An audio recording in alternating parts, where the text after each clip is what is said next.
नमस्कार शेतकरी बांधवांनो, आज 25 ऑगस्ट 2026 असून आज जवळगा येथील महालक्ष्मी महिला शेतकरी गटातील सदस्याकडून आपण दशपर्णी अर्क निर्माण करणार आहोत। आज दशपर्णी अर्क, चिकट सापळे व पक्षी थांबे यांची एकत्रित मोहीम तालुका कृषी कार्यालय, प्रकल्प संचालक कार्यालय आत्मा व आत्मा विभाग, BTM ATM महिला शेतकरी यांच्याकडून आपण करून घेणार आहोत। नमस्कार, नाव सांगा तुमचं? सुरेखा सुरेश बिरादार, राहणार जवळगा, तालुका देवणी, जिल्हा लातूर। तुमच्या शेतकरी गटाचं नाव काय आहे? महालक्ष्मी शेतकरी गट। किती सदस्य आहेत तुमच्या गटामध्ये? 25। ठीक आहे, तर आपण आज काय बनवणार आहेत? दशपर्णी अर्क। दशपर्णी अर्क कशा प्रकारे बनवला जातो? दशपर्णी अर्क हे फवारण्यासाठी बनवला जातो आणि 5 किलो त्यामध्ये कुठले कुठले पाले वापरतात, थोडं आम्हाला सांगाल का? दशपर्णी अर्कामध्ये लिंबाचा, रुचकीचा, कणेरीचा, गलगाणीचा, सीताफळाचा,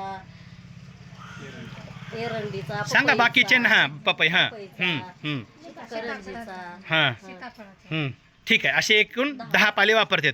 तर प्रमाण काय आहे त्या पाल्यांचं? लिंबाचा किती? 5 किलो लिंबाचा पाला आणि इतर पाले 9 पाले, 2 आणि गोमूत्र किती?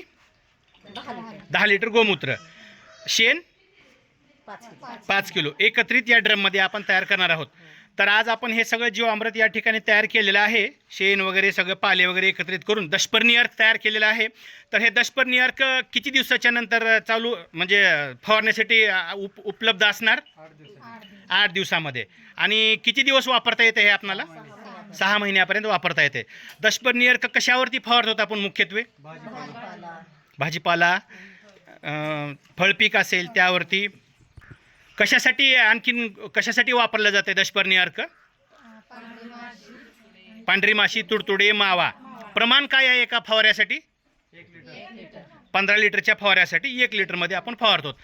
तर अशा रीतीने आपण जवळगा या ठिकाणी महालक्ष्मी महिला शेतकरी गटांकडून आज दशपर्णी अर्क निर्माण करून घेतलेला आहे। अतिशय प्रभावीपणे या ठिकाणी दशपर्णी अर्क तयार झालेला आहे। सेंद्रिय शेतीच्या माध्यमातून घरच्या घरी भाजीपाला निर्माण करणाऱ्या शेतकऱ्यांना हा दशपर्णी अर्क वापरासाठी अतिशय प्रभावी ठरणार आहे। धन्यवाद।